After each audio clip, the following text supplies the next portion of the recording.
America? Okay.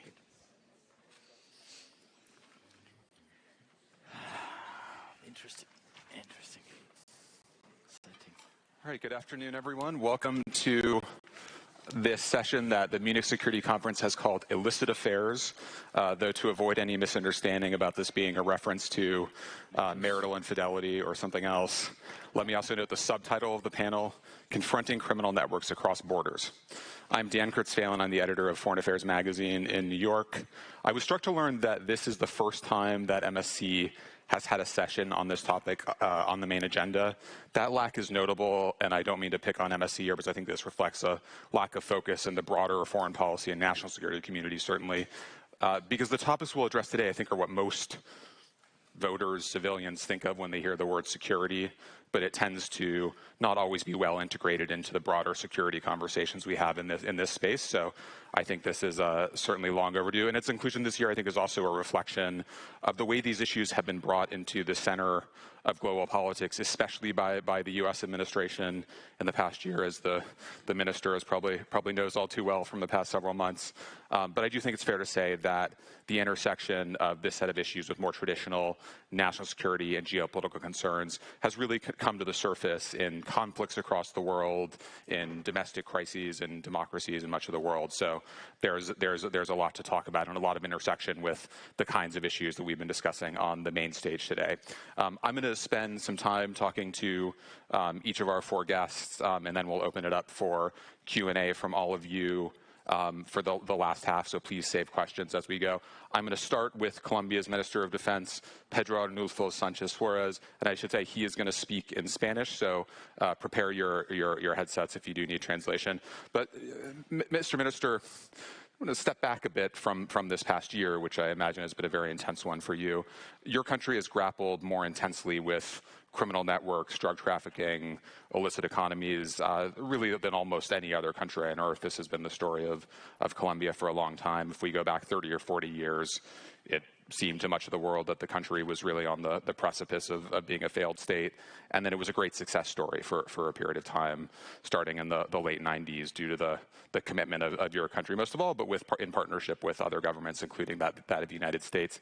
That progress now looks a little less solid if you look at cocaine production and other measures of criminality. Of course, the Civil War in its most intense phase is over, but there are remnants of it. I'm quite interested to know, as you reflect back on that history, what went well in the Colombian experience, and why has that progress started to erode as you and your colleagues in government try to grapple with the challenges today in Colombia? Gracias.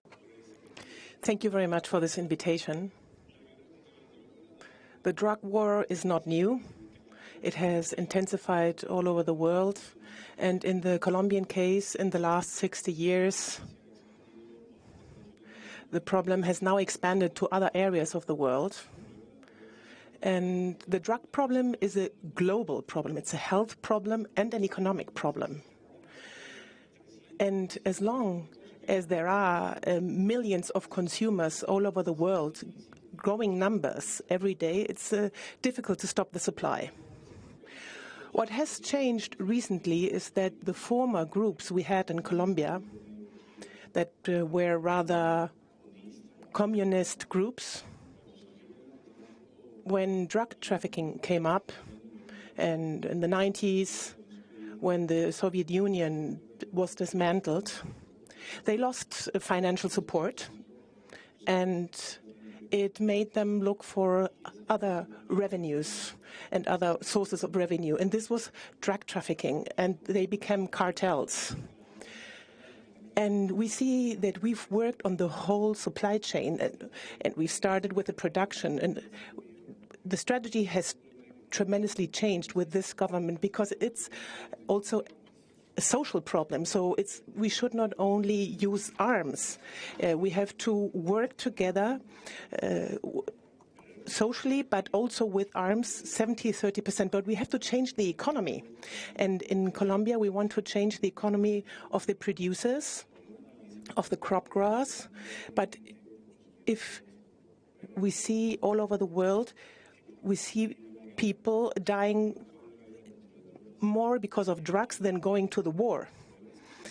And here in Europe, there are transcend very important problems that also have an influx in the United States. And some of the drug capos, so to say, those ones who spearheaded, live in Europe.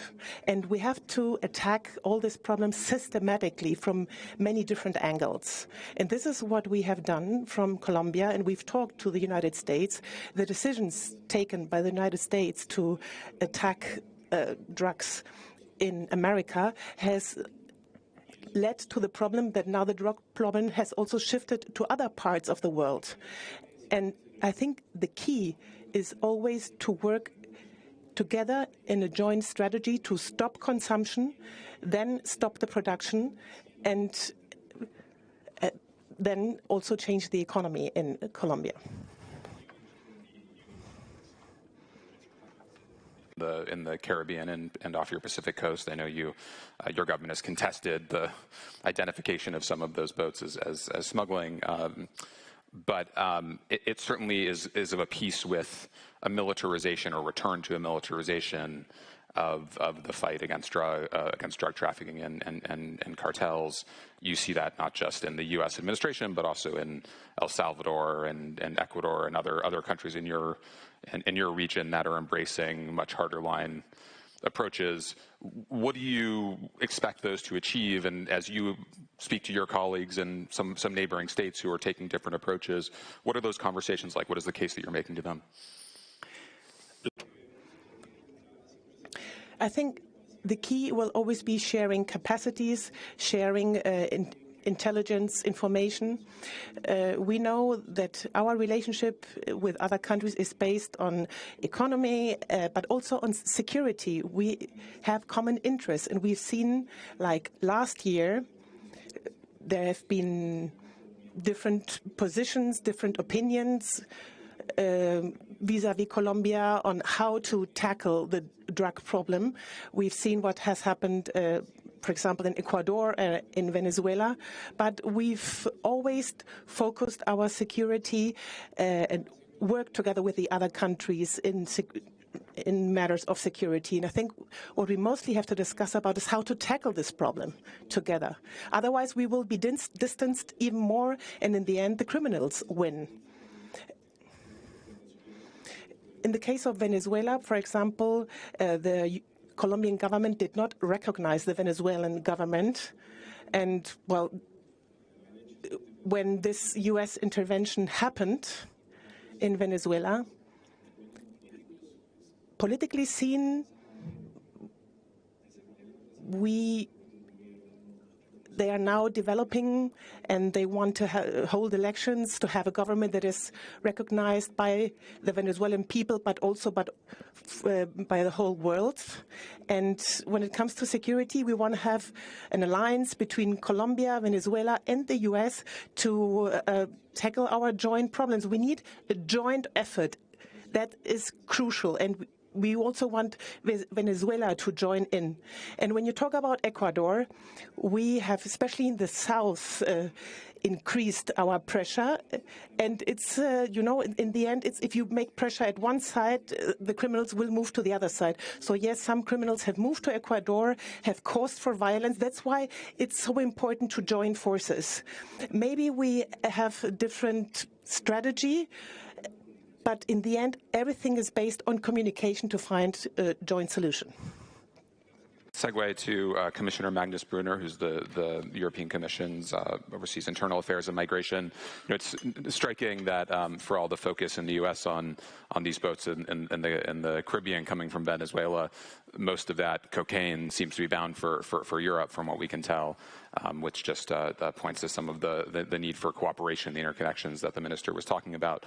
I'm curious if, as you've watched Europe deal with illicit drug networks and drug use over decades, but certainly on the rise over the last several years, how you distinguish the European approach from what you see in the U.S. especially and elsewhere, what you think has worked and not worked. But then also, really critically, we tend to talk about this issue in isolation, how you see it fitting within a broader set of illicit networks, which might involve, illegal gold or wildlife or human trafficking, how you see the interconnections between these rather than just looking at them in isolation. Yeah, well, first of all, also thank you very much for inviting me. It's an incredibly important topic for us, especially when it comes to drugs trafficking. There's a rising number, of course. The figures are unfortunately going up. That's why our cooperation is so important. I was in Colombia a couple of months ago on a drug summit to talk about how we can improve the cooperation also, and we're very happy to have good partners in Latin America, which is key, because of course drugs trafficking is the most lucrative criminal business we see, followed by human trafficking actually, and migrant smuggling. And that's the combination now. Actually what we see on the boats also, that there is a combination of drugs trafficking and also migrant smuggling on the same boats. So they're actually putting their forces together. The criminals are putting their forces together there as well. So cooperation with Latin America is key. What we're doing there is on different parts. Europol is playing a very important role. We've got very good Europol agreements with some Latin American countries. We started with Brazil, with Peru, looking into other countries there as well. Of course, cooperation with Interpol is also very, very key. And we are focusing on the ports, because as we know, and as you mentioned, that's where the drugs are coming in. So we're having in Europe a ports alliance between the different ports, where we share different expertise also, and it was quite successful so far, because the criminals went from the bigger ports like Antwerp, like Hamburg, Rotterdam, to the smaller ones.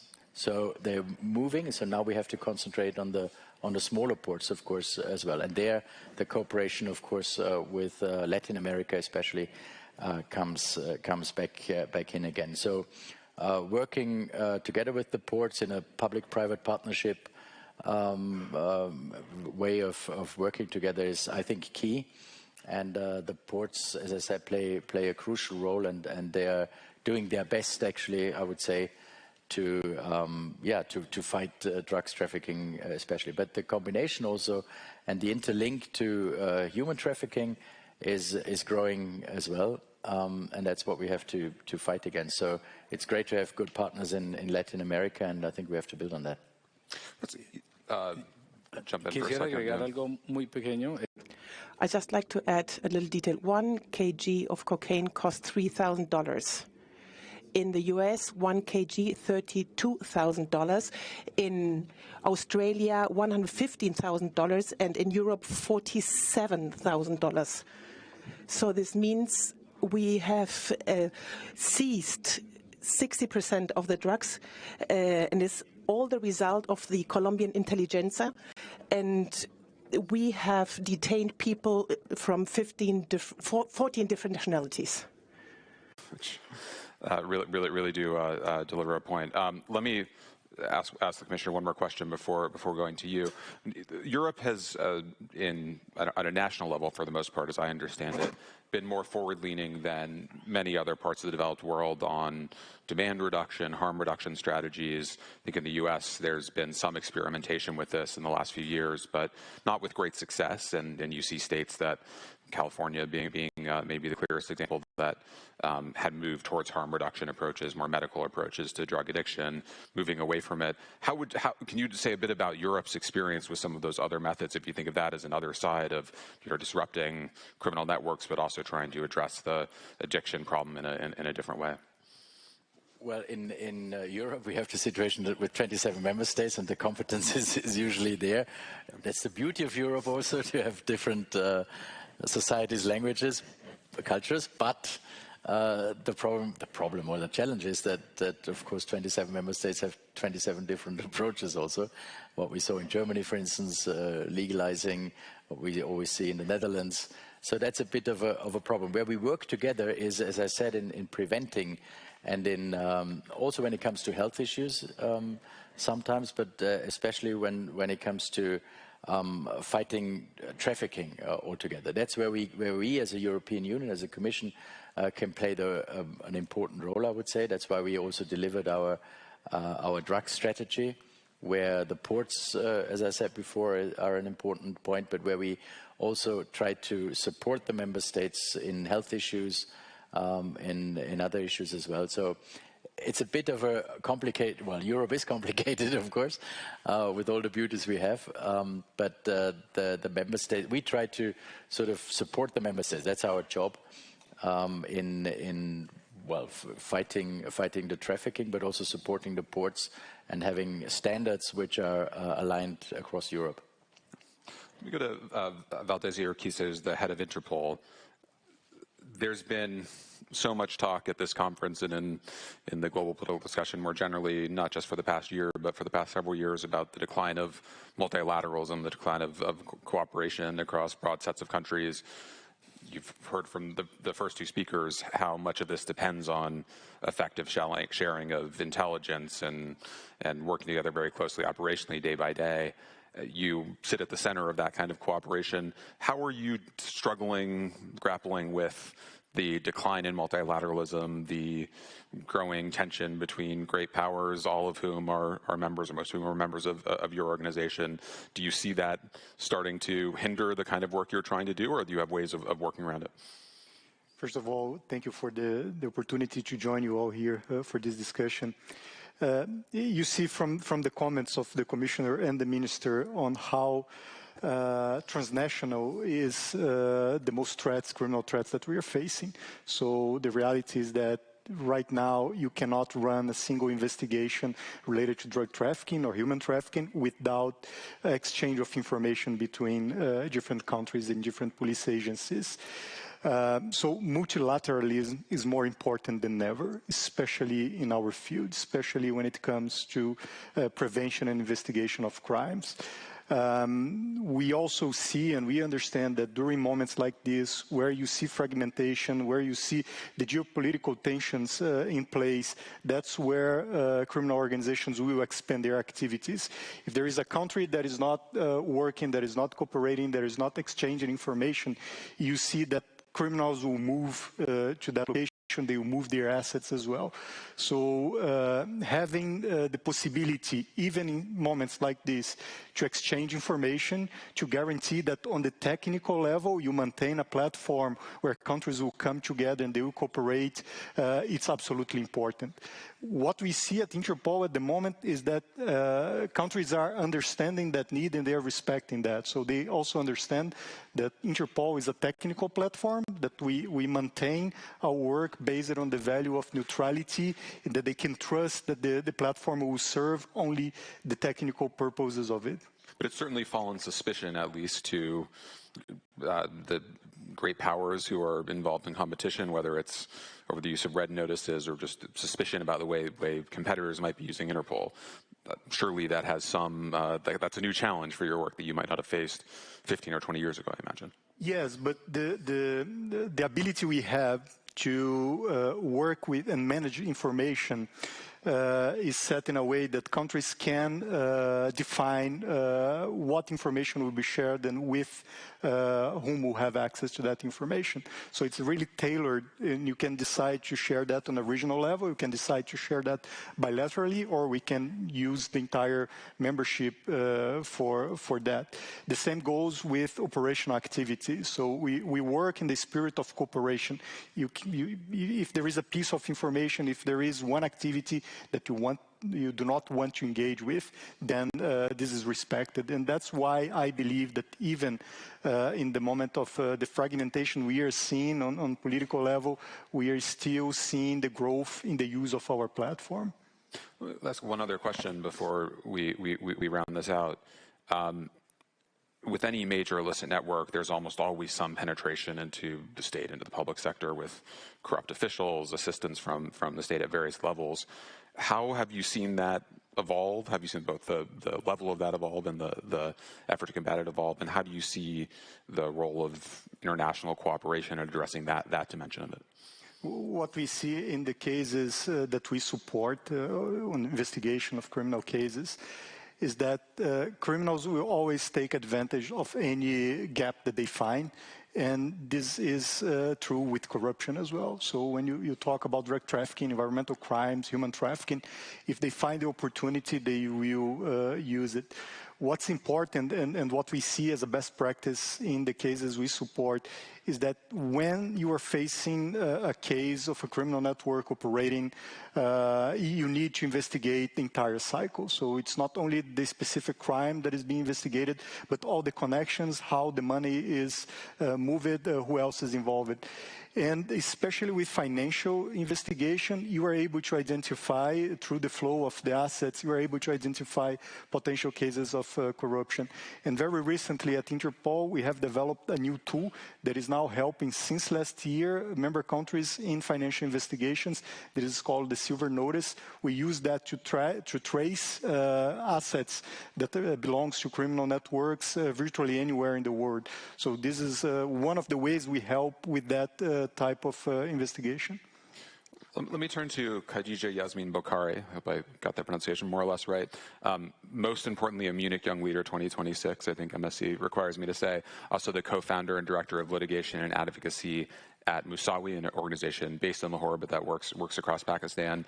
I'd first of all just like you to hear your reflection, given the work you do, on the comments you've heard so far, but especially to focus on some of the risks and costs that come with a security-focused approach and an enforcement-focused approach, whether that's on human rights or on governments more broadly. I think when you look at cases in various parts of the world, you can see, what starts as a kind of enforcement impulse become the source of major human rights violations and real injustices. So how do you, again, reflecting on the comments we heard so far, think about balancing those imperatives?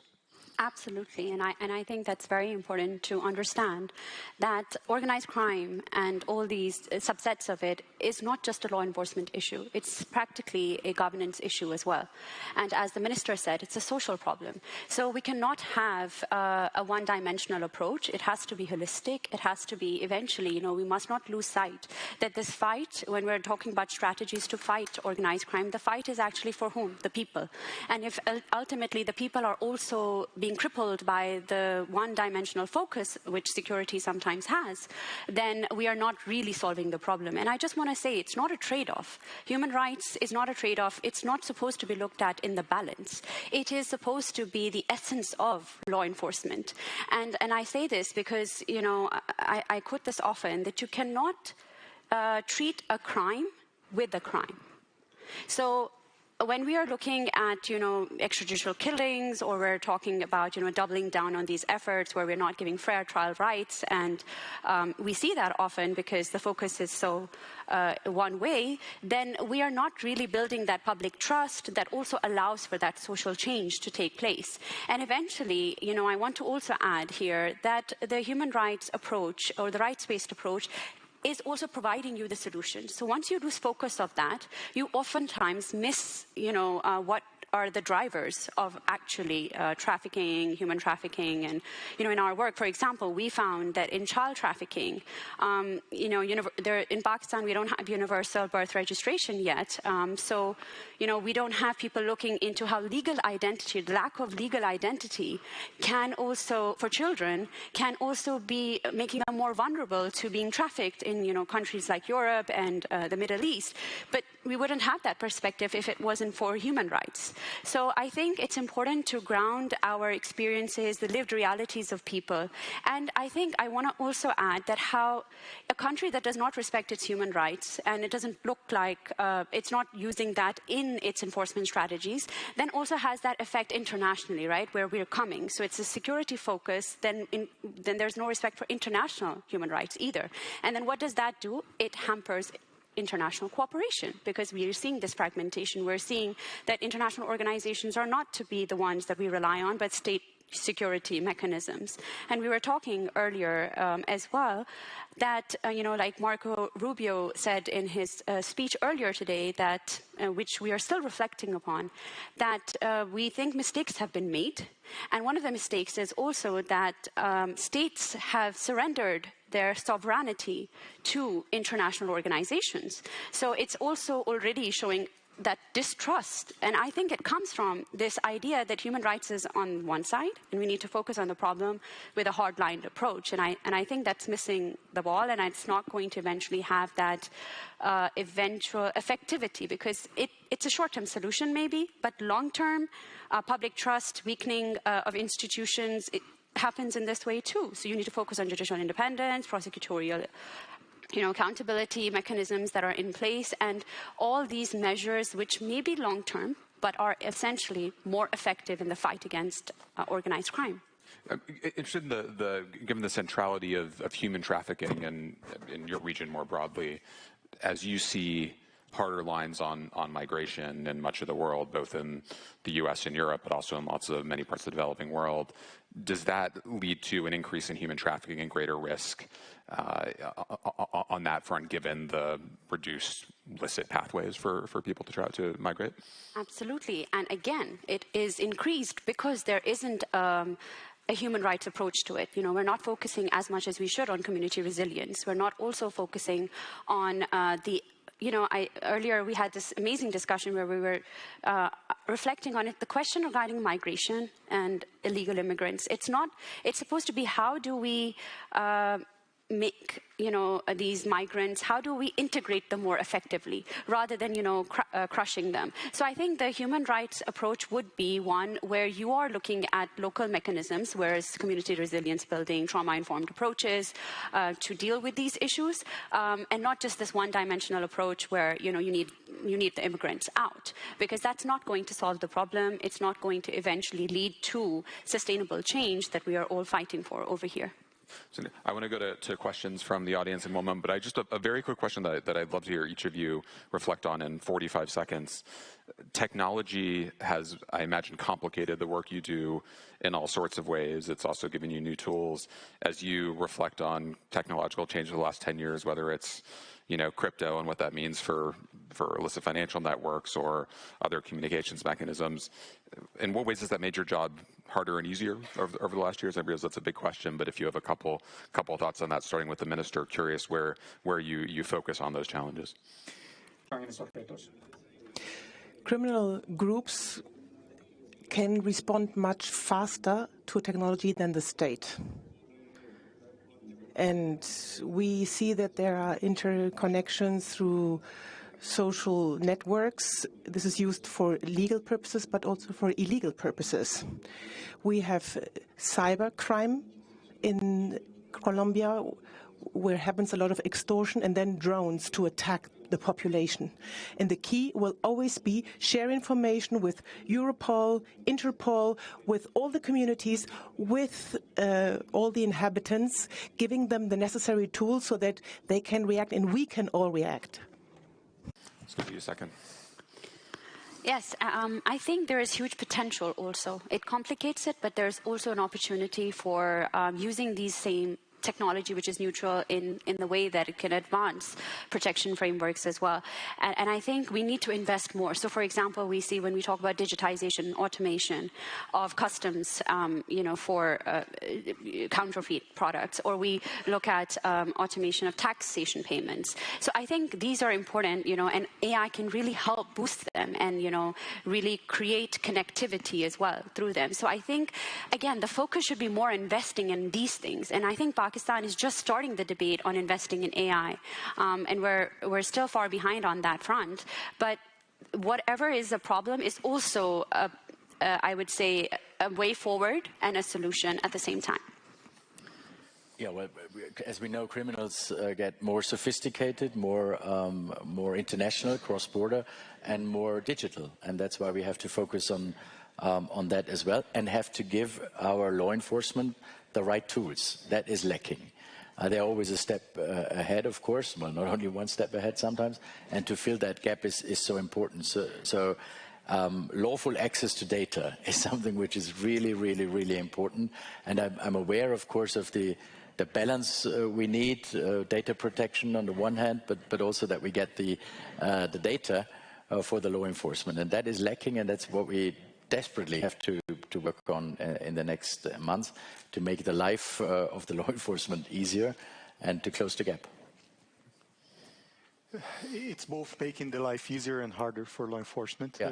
It is impacting how criminal organizations work. So they are adopting technology faster than we can to perform their criminal activities. But on the other side, we have been able also to adopt technology in the work we do. So when you see, for instance, a financial investigation that you need to go through volumes of data, now you can use some tools to help with that. And that will save time, will save resources. My main concern in this topic right now is that we are coming to a point where without adoption of some of those tools, you won't be able to come with a successful investigation. And you have countries where they won't be able to develop by themselves. And that's why I go back again to the point we discussed before, the importance of multilateralism, because that's how we can support them. And today, if you are not able to tackle criminal organizations in a specific country, you can be sure that they will be operating from there and they will be targeting victims elsewhere. Let me go to questions from the audience, please. I think there are microphones circulating. Please stand and briefly identify yourself and ask a relatively crisp question so we can get a couple in the time we have. Any questions? Yes. Thank you. My name is Sabine Wolf. I'm working for German television ARD.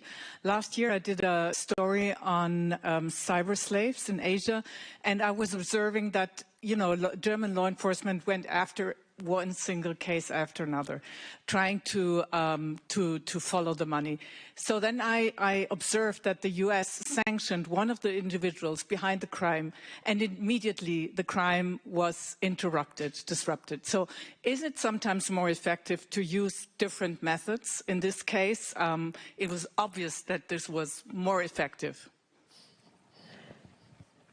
Either of you want to take this question? Well, you're the expert, but I totally agree. We need all tools and not just focus on one. Follow the money is one, but sanctions is another. Yeah, so always take the right tool. But I mean, you know that much better. I absolutely agree with the commissioner. And what's important, of course, you need to respect the national legislation in each country, each case, and see what's available to be used. And this will be very effective in cases like this if you are able to come with tools, not necessarily from a full financial investigation, but if you have tools to sanction them, this can also be effective. But I think the most important thing is to share the information, the multilateralism, but also the agreements, the cooperation between the different regions in the world. We are doing, I think, quite a good job at Europol in order to bring all the member states in, and sharing information, I think, is key. That's the only way we can go after the criminals at the end. I'd like to add that we do not only require technology and sanctions, but also have an influence on education. If you have a cybercrime case, the weakest link is the person, the human being itself. We don't educate them if you don't show them what is fake news, what is true news, how you use AI to maybe make fraudulent things. If we don't help them to prevent cases of phishing or other cybercrimes, it's the weakest link. And now information is traveled so quickly, and we've seen that even a president of a country with a lot of power, he was wrongly informed, or even he said that the Colombian president is a drug trafficking leader, and then he saw all the evidence and he was convinced that this was not the case, that Colombia has a great leader, that Colombia is fighting drug trafficking. And that's why we see that education is so important, because we can all be potential victims of misinformation. So we have to have a look at the networks, but also educate people. I think on this, all tools are welcome, but one other tool I think is very important is also decriminalization of the marginalized. And I feel what I mean by that is that states need to recognize that there is obviously this a gang person on the top, but then there is a whole chain of command underneath. And sometimes there are people that are not there because of criminal intent, but economic coercion and other, very marginalized groups. Like in prostitution, we see women, oftentimes there isn't a choice. So I think there needs to be protection frameworks for witnesses and also people that can come forward and then report the crime, and governments need to invest in those as well, like whistleblowing, legislation and other witness protection frameworks, so that you can, allow them and not, stigmatize them further and criminalize if they, say that they have criminal intent if they come forward. Yeah. Other questions on this side? Yes. From the Sunday Times. I'm also involved in academic research. Could I ask the panel for their views on the evolution and the emergence of hybrid groups that are involved in organised crime, but they're also involved in terrorism, and sometimes it's very difficult to tell which is their overriding what they are really about, whether it's money or whether it's politics, and how these have become very durable in the modern age and possibly represent a new type of problem that Europe and the West will face. We're going to start on this side, Valdesi, with that question. So for Interpol, our rules, we have a constitution, and our constitution says that Interpol won't be involved, and the tools, capabilities won't be used in cases that relates to state actors. So we really keep the use of the tools, we keep our support on cases related to ordinary criminal activities. If we are investigating a case or we are supporting a case where there is a state actor component, then the organization will withdraw from that, and this will be done by a national agency in cooperation. And that would include a terrorist group? That would take it out of Interpol's... If it's a state actor, yes, that's what our rule says. Well, hybrid threats are, of course, growing at the moment. Criminals get more involved, as we see that in hybrid threats together with state actors. We see that every day. And everything is used as a weapon in the meantime. Hybrid threats were just mentioned, but when it comes to interference in elections, for instance, that's one of the hybrid threats, and that's where criminals also get more and more engaged. It used to be energy in the beginning used as a weapon. Now it's election campaigns on the digital basis, but also even people are used as a weapon, as a hybrid weapon against Europe. Well, against the world, actually. I saw that firsthand on the Belarusian-Polish border, where Belarusian officials actually pushed migrants across the border, or direct flights from Minsk to Libya, where they're pushed on the boats. So actually people are used as a weapon in the meantime. And criminals, of course, are involved because there's a lot of money in there.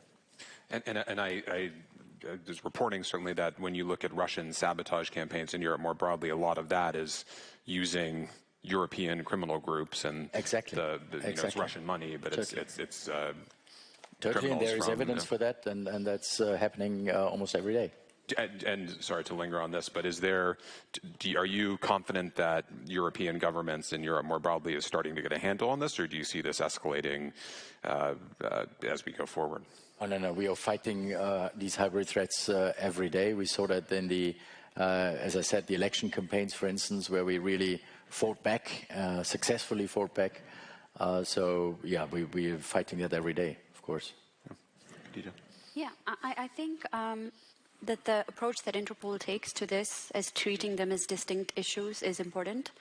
I think also important for international cooperation, because if you say foreign terrorist groups, then sometimes you're also, in other words, saying this country, X country, is harboring terrorist groups. And then it becomes, a blame game between the countries, rather than, working towards international cooperation and data sharing that is necessary to fight these elements. And plus, state sovereignty questions are also then in the mix. And I feel also, militarizing the issue further. So we need to remember that these groups do not serve any countries purpose. There's no national element to this, that you're advancing, but they serve their own purpose, basically profits. So I think that distinction is important to be able to use the tools that work, and the states have to take the lead on this. And this is, I think, nicely brings us back around to where we started, Mr. Minister. This has, of course, been central to the Colombian experience in past decades. So you have a very specific view on that question. Well, maybe I would like to add that it used to look like we were in a world in which problems were about to end. Well, we have seen the evil has always been there in the whole history of humanity.